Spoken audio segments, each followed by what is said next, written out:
So let's talk about real charisma. Not the fake, loud, performative stuff. I mean, the kind of presence that walks into a room and shifts the vibe. The kind of energy that makes people feel seen, not small. Because here's the secret. Being charismatic doesn't mean acting like you're better than everyone. It means knowing you're good, but others are good too. It's not, I'm the best and you're lucky to breathe my air. That's just ego in a glittery dress. Real charisma makes people around you feel better about themselves. That's your first clue. If someone walks into a room and you suddenly feel like crap about who you are, that's not charisma, babe. That's narcissism dressed up as confidence. Ever wonder why some people are magnetic even when they're older, not conventionally beautiful anymore, not trying too hard? It's because every room they walk into, they leave it better. Their presence lingers and people start associating that good vibe with them, even when they're gone. That's long-lasting attraction. That's soul-deep charisma. Now let's talk about warmth. Being warm and kind to people isn't about a strategy. It's about character. If you're only sweet to someone you think can get you something, but act cold or dismissive to a server or someone you think is beneath you, that's not kindness. That's manipulation. And people notice that. They might not call you out, but they see it. And kindness that's real, it's not selective. It flows from who you are, not who you're trying to impress.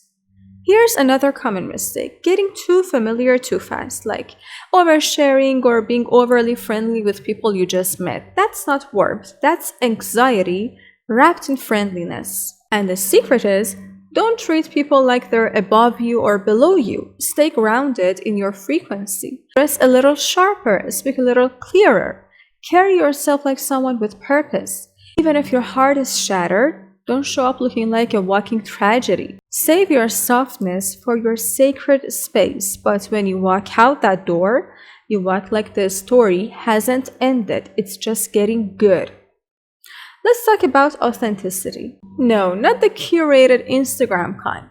I mean the kind where you actually say you like that weird film, even if everyone's hyped up over the latest Netflix trash. You're not here to blend in, you're here to be real. Authenticity is not about your last name or your family background. It's about not twisting yourself into a version you think people will approve of. Because when you do that, people feel it. Even if they can't name it, they sense the disconnect. You know when someone says, I love that movie, and you didn't, but you say, yeah, same, it was good. You know when someone says, I love that movie, and you didn't, but you say, yeah, same, it was good. That's not connection, that's people-pleasing in a cheap costume. Try this instead. I actually prefer this other one, it hit different for me. That's power. That is confidence. That's you saying I'm okay with not performing for your approval. And one last thing. Stop speaking like you're begging for permission to exist. Was that okay? Do you think I made them mad? Should I text again? Unless they tell you they're upset, stop assuming. People can be cold for 1,000 reasons. Their mood isn't always about you, and the more you assume guilt that was never yours, the more you chip away at your own power. So, charisma, it's not a look, it's not a script, it's a vibe you build from the inside out. And when it's real, it doesn't just attract people, it changes the whole damn room. You ever walk into a room and wonder, what kind of energy are people actually picking up from me right now? Like, if you could step outside yourself and watch, what would you see? What vibe are you giving off now? Your rising sign plays a huge role here. It's literally the first impression you make, the energy you unconsciously lead with. I'm not here to give you a full astrology lecture, but if you've never looked up your chart, go do it. Or get someone who knows their stuff to read it for you. But here's the thing. Regardless of your rising sign, how you show up matters. Is your body language open? Are you holding your head high, speaking with a calm, grounded tone? Or are you speaking all fast and squeaky, like you're trying to prove you matter? Or maybe super quiet, like you'd rather disappear? Like, why are you even there if you're half in, half out? Your presence speaks before you open your mouth. Are you putting people at ease or making them feel tense? When people first meet you, what's the takeaway? And if you don't like the answer, babe, fix it. That's where your power is. Having a signature vibe, whether it's soft and feminine or bold and a stargirl glam, own it. And if someone says, oh, your makeup looked better before, or why do you only wear one earring? Who cares? That's your aesthetic. If you like it, that's enough. Even the words you use matter. People start to associate certain qualities with you, like maybe you're the bookish one, the funny one, the one who always knows the weirdest facts. It's energy. Claim it. Now let's talk about small talk. And don't roll your eyes. I know it sounds boring, but it's powerful. Whether you're in a meeting, at a party, or running into someone new, you gotta be able to connect. Talk about the vibe in the room, how long the line is, the fact that everyone seems to show up right before closing, whatever.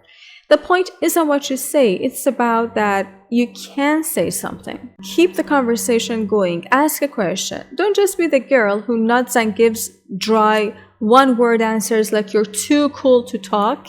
That's not mystery, that's social death.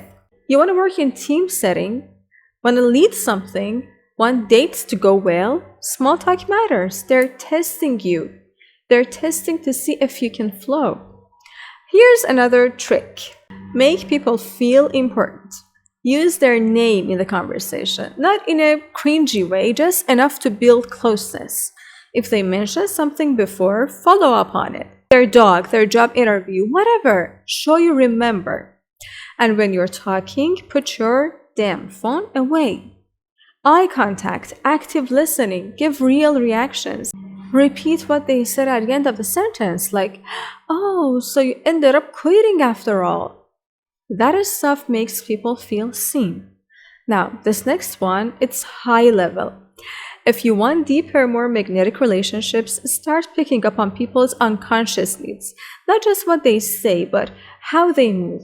When they look away, what makes their voice crack? If something lights them up, stay there. If something makes them shrink, don't poke. Learn the language beneath the words. You know what hits people the hardest? When someone finally sees them. When someone asks, hey, were you hurt by that? And someone who actually listens. Like, do you even realize what it means to grow up in a family where no one lets you finish a damn sentence?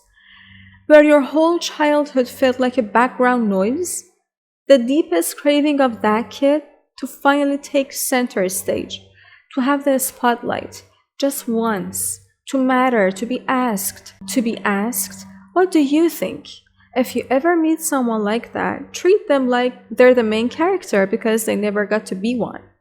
But let's flip this. Being charismatic isn't about performing, it's about being real. It's about the kind of person who can laugh at themselves when they mess up, who doesn't need to be perfect. You know why people can't connect to perfection? Because perfection isn't relatable. It's cold, it's distant. When someone always acts flawless, yeah, maybe we admire them, but it's like watching a statue in a museum. Beautiful, sure, but behind glass, untouchable and soulless. Those influencers who constantly flex their perfect face, perfect life, perfect body, perfect boyfriend, perfect apartment, they're not building connection. They're building distance. And what happens when they lose that perfection? They also lose us. Because no one ever bonded with who they were. It was just what they showed. Real charm is when you spill your drink and laugh. When you trip and say, well, that was dramatic. When you turn shame into humor. That's alchemy, baby. Next time someone makes you mad, try laughing at it. I'm not saying let people walk all over you. I'm saying own the stage. Shift the energy. Be the one who transforms tension into magic. And if you're not the funniest person in the room, be the most interesting. Know what you love and have the stories and read something wild. Try something new. Be the girl who says, oh yeah, that happened in that one trip I took to. Never mind, it's a whole thing. You just teased a story and built curiosity, but didn't give it all away. Mystery activated. Wanna be magnetic? Simple. Don't hand people your whole personality in the first 5 minutes. Make them ask. Give just enough to show you're open, but never so much that they stop wondering. Sit back, smile, and watch them. Talk when it adds something. Let your energy pull instead of push, and never ever be the girl who shows up first and stays till the end. Arrive late sometimes, leave early sometimes. Let people miss you. Let them notice when you're gone, because when you're always there, you become invisible. Be intentionally rare. Be the woman they talk about after you leave the room, and when you speak, make it count. One more. Hit play on the next video. I'm not done with you yet.